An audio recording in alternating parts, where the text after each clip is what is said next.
How you doing? Hi, Khaled. How are you? I'm doing great. And happy birthday to your son. You posted it. Yes, So, I know. I know. I can't believe it. He's 29, and my other son was 34 a month ago. Oh. crazy. One's in April, one's in May. Very proud of those boys, though. Yes, They've done awesome. very well. But Natasha, my daughter. Well, you want to hear I something only say trippy? that. I only say that to stir the pot. Now I'm going to hear from all of them.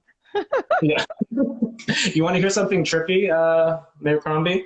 My son Utah will be able to drink with me in Montreal next year. No. He will be 18 next year, and he'll be able to come with me to a bar in Montreal next year. Anyways, I'll Is just it leave it the at that. drinking age in 18? It's 19 here. Yes, 19 here, but in Montreal. In Montreal. He doesn't like drinking. I don't want you to think that he likes drinking. I'm just saying you can come with me to a bar. So When anyway. I was 18, the drinking age was 18.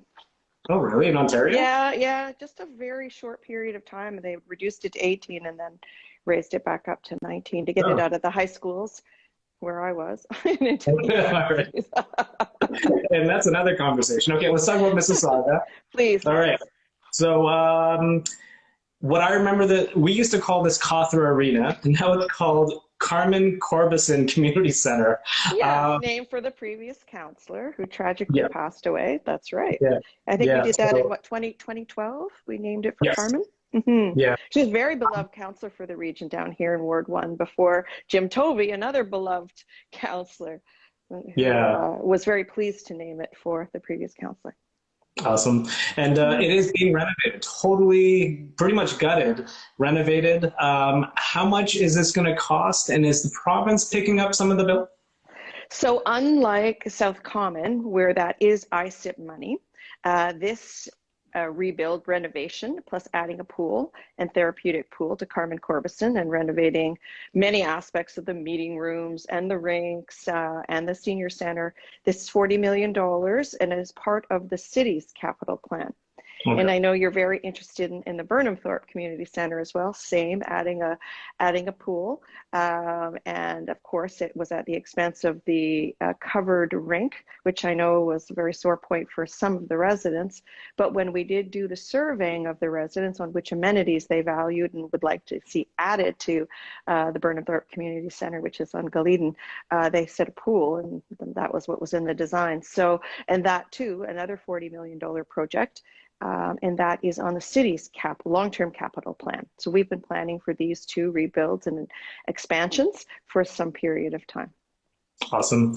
Cool. Last week you had a resident who blatantly disregarded the bylaw not to, I guess, to widen the You drive. know, And I guess he brought up a good point where I guess you guys only go out when there's complaints, right? So areas yes. that have complaints can't build, and places that don't have complaints can build, and nobody will know.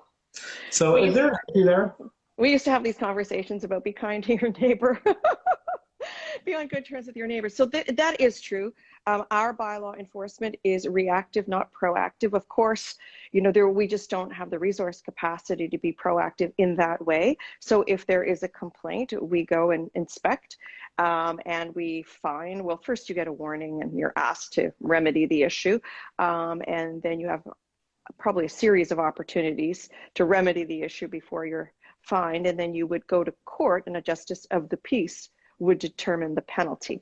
So that's how that works. So you're quite right. Our bylaw officers are not scouring the cities for bylaw infractions. But if your neighbors think, oh goodness, they're going to suddenly change property standards in our neighborhood and park multiple vehicles rather than use their garage and park the two vehicles they're permitted in their driveways and whatever in front of their roads, then there some neighbors will take exception to that and call bylaw enforcement. And of course we go in. So my advice to our residents is be sure you're familiar with the bylaws before you undertake any kind of change to your property, whether it's an expansion, renovation, changing your kitchen, attempting to expand your driveway, because that's obviously not permitted in many of the areas. They have to conform to a certain standard. And if you exceed that, then You're living on the edge, my friend. Well, I guess, Mayor Crum, do you think that's a fair system where some areas, literally, there's like 10 car driveways, nobody's complaining, right? And then all of a sudden, one, neighbor that's always complaining, complaining about everything. Do you think it's a fair system? Well, I mean, you have to look at what else is possible. So, what is the alternative to that? And that is that people be responsible. And if the desire is that bylaw be more proactive, we would have to greatly expand the size of our bylaw enforcement team. And of course, that is human resource power, and that would add greatly to, your tax bill and our expenditures, right? The cost of operating the city. So, we function quite successfully this way, as do most municipalities, right? Because many have very limited number of bylaw enforcement officers. So we have no choice really but to operate in a system that says, it's complaint based, it's reactive, not proactive, and we just don't have the resources to be more proactive. I mean, I will suggest to you, however, if a bylaw officer is driving home and notices a very egregious infraction of the bylaws, I'm sure they wouldn't hesitate to pull over and inspect, right? But the alternative is not done. That there's how Peel Police have a crime map? Is there a complaints map? Is there a complaints map where it shows the complaints per ward? No? Okay. No. No. On balance, I think people are very fair. And are there certain neighborhoods where there have been driveway expansions? If there are, I'm not aware of them. I think everybody understands the rules, and the rules are in place for a reason. Is because we do that to conform to property standards, and most residents don't want to see a dozen cars parked in a driveway. Rules are rules for a reason. So Okay, and just talking about crime maps, we got this question from a viewer. It's 1,600 cars have been stolen in Mississauga and Brampton in 2022 so far, or more than 1,600. The Peel Police doing anything about this to combat this?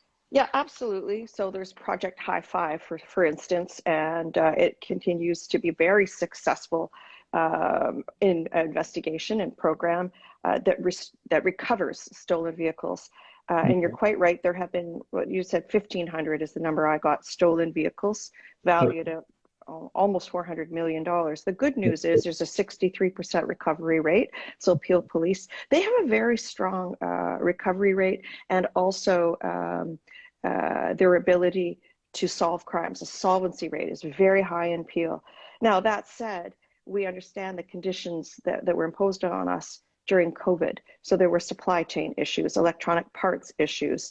And so it became a very lucrative business and very low risk business for criminals to steal vehicles. The good news is about 7,000 of those have been recovered. So this was a discussion we had at Peel Police Board at the April meeting, April 29th, in fact, where we decided we would make a motion that ask police to be a little more proactive and raise awareness of these issues, and raise it to the attention of the auto manufacturers on how we can more so build in security into cars, work with the insurance companies, work with all the stakeholder groups, in fact, and even the border control. Because what we have found in the small investigation that we have done is inbound product and cargo is opened and inspected, not as much outbound. So once your stolen vehicle enters one of those shipping containers, those cargo containers, the risk is very low that they will be apprehended at that point, because few of those are opened and inspected. So, there's opportunity there to increase border inspection at outgoing containers, not just incoming. So, there are lots that can be done. And so I think we've started that discussion at the board by saying, this is an area we really want you to focus on, because it seemed to be a COVID pandemic, but it caused a pandemic of auto theft as well, and we do see that. And so we do need to have that dialogue with the manufacturers and really doing more crime prevention audits. So I think that, you know, we've started to put an emphasis on this, and we've asked Peel Police to do what they can to help raise awareness and reduce auto thefts in Peel. So this was a motion raised by actually our chair, Ram Chadha, and the entire board wanted to support it, and we were very supportive of the initiative. Yeah, you can go back and review the discussion that we had, but it's a very important issue. And we know that in particular, during the pandemic, that thefts were higher. And a lot of that speaks to those, the factors during the pandemic of the supply chain. That there were shortages of supply, you know, electronic parts of automobiles, etc. So, you know, criminals were selling vehicles for parts in addition to shipping them overseas to developing countries. So I think, you know, the board raised this, and we do know that Peel Police has had a good recovery rate, but nonetheless, more can be done. But it has to be also brought to the attention of the other stakeholder groups, such as the auto manufacturers, the insurers, etc., and border inspection. So a lot more can be done. So I'm glad we raised the issue and had the discussion, and we brought it to the attention of all the federal provincial members as well, and sent them the motion to say we need to work together to help reduce auto theft. Yeah, and they're probably parked in the 10-car parking spot in front of the house. I'm kidding. I think they're quickly driven into some containers. No. 70% recovery rate. They have to be parked somewhere. So 63% recovery rate of autos. 70% is our solvency rate for crime, other crimes. Okay. Awesome. A very high solvency rate in Peel Region.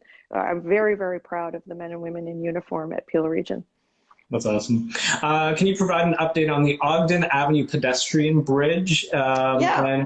Yeah, absolutely. So the good news is that is an MTO project, so Ministry of Transportation. So it's a provincial government project, and they are, as you know, enhancing they're creating the Dixie Road exit, and underneath that they were enhancing the pedestrian crossway. So that is really great news. And that, I'm just trying to see, it's part of the overall widening of the exit, I'm just looking to see when it's planned to be completed. Ogden Bridge will be taken out of service in 2023, and a new bridge to be reinstated later that year.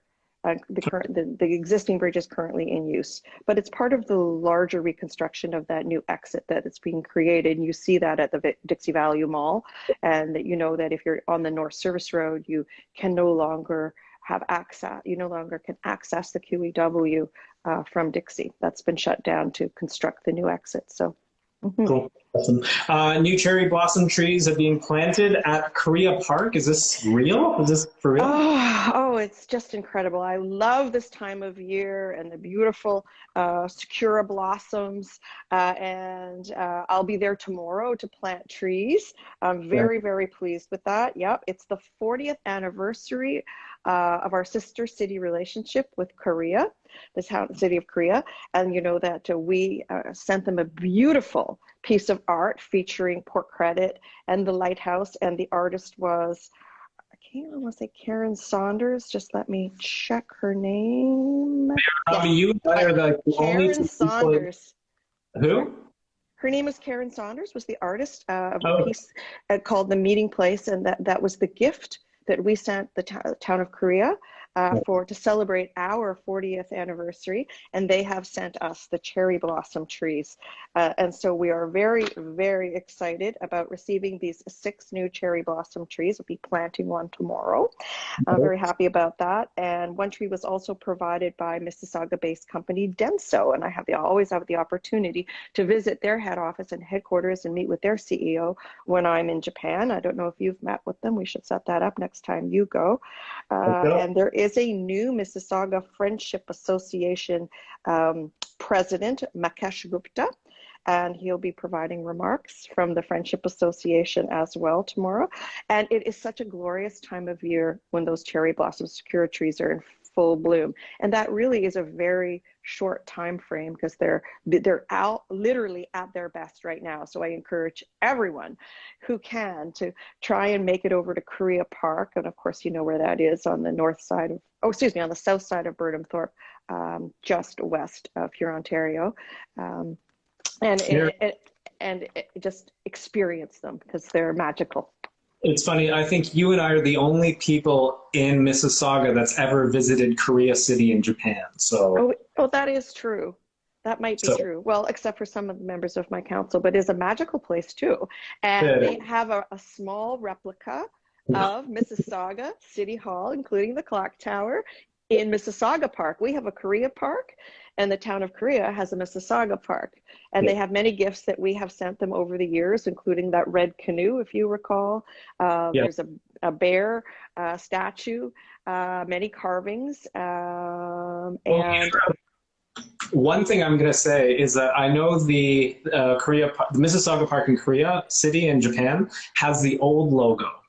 Maybe you can send them an updated logo of the city of Mississauga. Oh, okay. Okay, yes, well, that's good advice. That's good advice. We could do that. And I believe our painting is being displayed, is being hung at City Hall, not in the park. And if you recall, the last visit of the mayor, it was a couple of years ago now, we exchanged gifts. They brought me this fabulous Japanese armor that we have on display at the main floor of City Hall.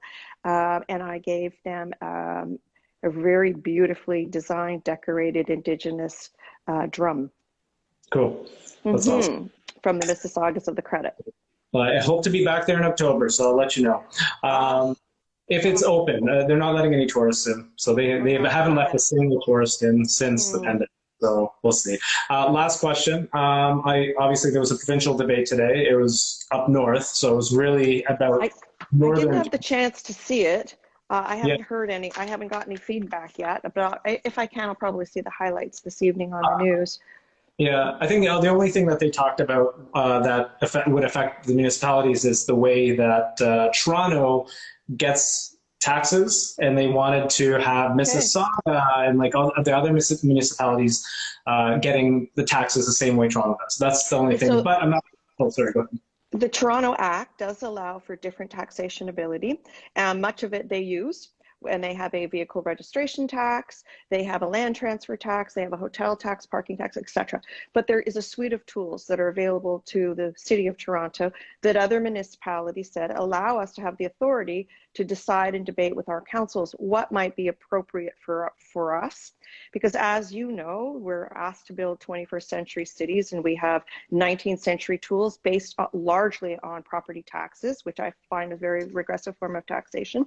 And it doesn't allow us to build aspirational projects, largely constructed when Canada, Ontario, was still an agrarian nation. So the tools are very out of date. They rely heavily on property taxes, development charges, gas taxes, and transfers from other levels of government. And property taxes make up about 60% of our revenue.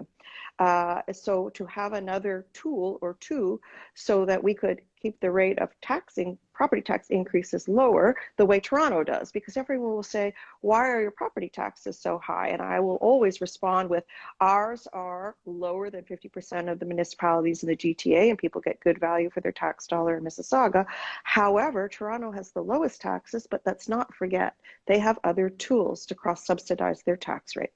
So if that came up, that's probably the reason the cities have been asking to be allowed to examine the suite of tools that Toronto has been given to see what might be appropriate in our municipalities. That said, you know that we have a campaign called Mississauga Matters.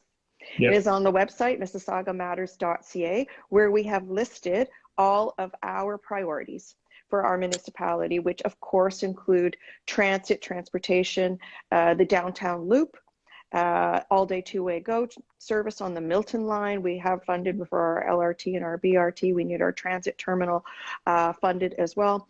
So transit, housing affordability, and I know that one of the leaders came out today with some promises on building more housing and what that would look like. And of course, we have put a priority on making room for the middle class housing, worker class housing as well. So it's a large priority to help us not only with supply, because I think we have demonstrated we have supply in our city. What we don't have is affordable supply that's appropriate. Of course, if you build, 20 condo towers, you will have 2,000 units, let's call it, or whatever, how many ever units you will have, but that might not be appropriate for families who need 3 bedrooms or 4 bedrooms.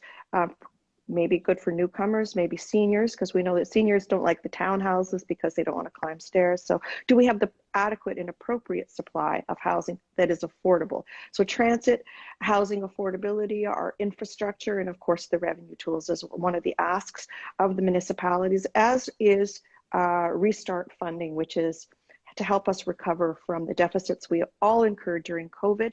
And anyone running a large transit system, as Mississauga is, City of Toronto is, suffered because, of course, it costs us twice as much to transport half as many people, right? During the pandemic, we had essential workers that needed to get to work, yet people were afraid to ride public transit. So we all are facing deficits. We were actually providing free transit for a period of time, as you remember. So many of us have deep deficits as a result of the ridership being down to 40% or lower during COVID.